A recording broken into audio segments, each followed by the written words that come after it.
Whether I'm enjoying my favorite memes or going back to rewatch one of the only cartoons from my childhood that I still legitimately laugh at as an adult, it's hard to understate SpongeBob SquarePants' influence on my life. Through it all, the porous goofball I've known for decades feels like the perfect mascot for an over-the-top cartoonish platformer.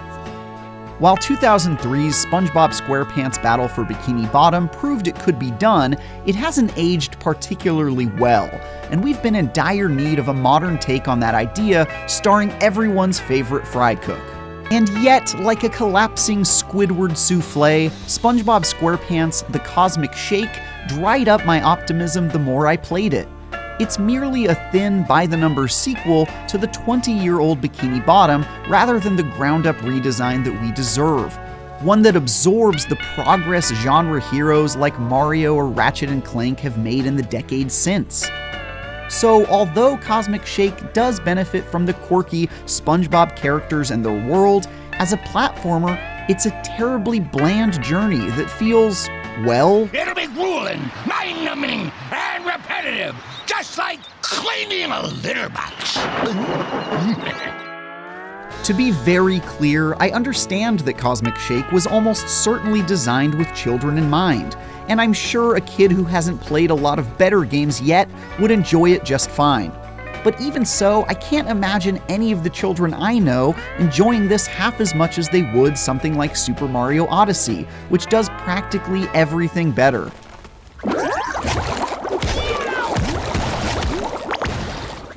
In fact, there are just so many great kid-friendly platformers out there already in 2023 that aside from having SpongeBob's face in it, Cosmic Shake gives you no reason to play it instead of the multitude of alternatives. But as someone who grew up loving SpongeBob, I had to give it a try. Now look what the snail dragged in!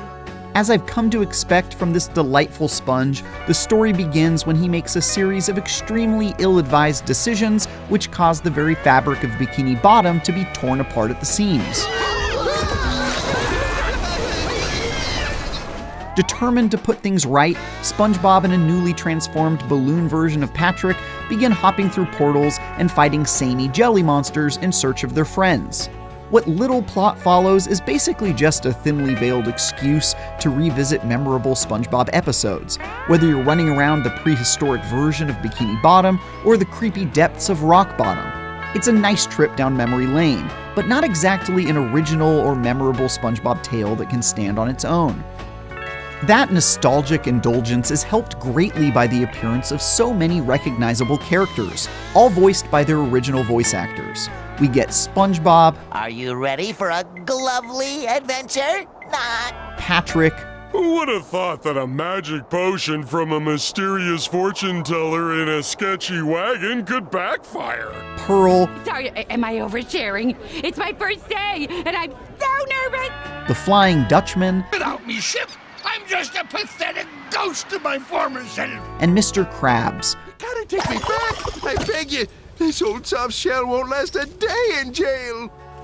Most of whom have more than a few amusing lines or gags that they're a part of. I got a chuckle out of seeing Mr. Krabs as a Western bandito, or Pearl as a medieval fantasy princess.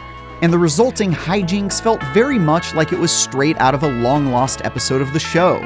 Similarly, all the realms you visit along the way are such colorful and vibrantly cartoonish reimaginings of the world of SpongeBob and Friends. It's even got this amazing loading screen.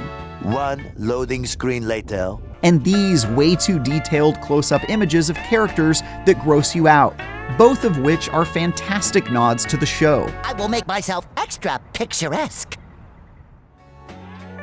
That's what makes it a massive bummer that Cosmic Shake falls so woefully short when it comes to actual gameplay. It's been almost 20 years since the release of Battle for Bikini Bottom, and just over 2 since the rehydrated remaster reminded us of how poorly that game's mechanics have aged. And it's shocking how little that formula has evolved for this dull follow-up. It's almost identical. Dreadfully simplistic jumping puzzles and combat against the same handful of enemies who pose absolutely no challenge wore thin quickly. Sure, you can double jump, ground pound, and glide across gaps using a pizza box, attack with your bubble wand, and sometimes activate context-sensitive prompts to do special things like karate kick enemies or swing on a fishing line. But that toolbox is extremely light and never puts you into situations, mandatory or optional, that require a mastery over any of these skills. After the first few hours of a campaign that runs for 10, I'd seen just about all the tricks up Cosmic Shake's sleeves, and had to press on through way more of its humdrum platforming and combat than I had appetite for. There are no difficulty options either, so this is all you get. Every level has you jump through some metaphorical and literal hoops, broken up by waves of enemies that can easily be swatted away in seconds before going back to platforming. Variety, both in combat and in the puzzles that the platforming offers, is a major pain point. And even as you're traveling through this pirate-themed realm or this Hollywood movie set, you're fighting the same pushover purple enemies or hopping on the same floating rectangles. Even when you do get a special sequence, like this chase scene atop a seahorse or this extremely brief stealth section, it's either incredibly short-lived or hardly different enough from the rest of the grind to keep things interesting. It's only moderately horrifying up close. The only unique moments are at the end of each level when you fight a boss, like this bout against an evil Sandy the Squirrel in a Bruce Lee outfit. 'Cause I'm in a mood, and my mood is karate! Even these highlights aren't breaking any new ground in terms of gameplay. They just feel loads better than the rest of the boring trek. It's not that the controls or ideas in Cosmic Shape are poorly implemented, but that they haven't learned a thing from practically any modern-day platformers that are far more interesting. For example, you don't get any of the highly entertaining gymnastic platforming feats or unique and silly combat options you'd find in Psychonauts 2, a game that feels like a lot of its bones would have suited a SpongeBob platformer perfectly. Instead, it plays like every forgettable, middling platformer I've played in the past 20 years. And that stunning lack of creativity in an underwater world that's known for its hilarious originality is a disappointment that throbs like a migraine for the entirety. As a result, playing Cosmic Shake made me feel like I had put on a high-quality foam SpongeBob costume to attend a costume party, but was forced to perform excruciatingly dull chores while wearing it instead of goofing around. It's amusing only in the charming disguise that accompanies the otherwise tedious experience. Aside from getting through the main story, Cosmic Shake does offer some optional collectathons to complete, and even some side quests to go on. Most aren't worth the trouble, like this one that has you cook Krabby Patties for hungry fish in a short minigame. That said, there's plenty of new content hiding in areas that can be revisited once you've gained new abilities, some of which hide interesting secrets in areas that can only be accessed later.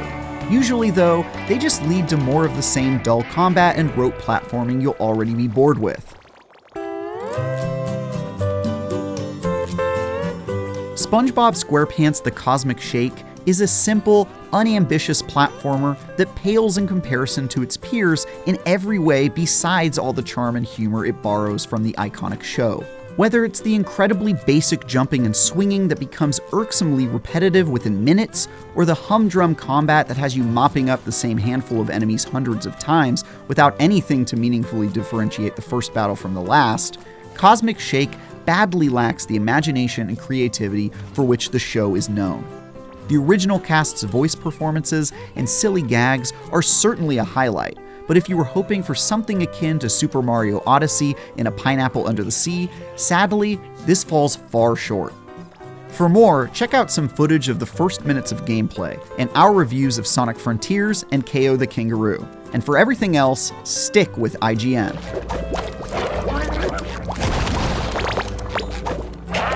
Chicken!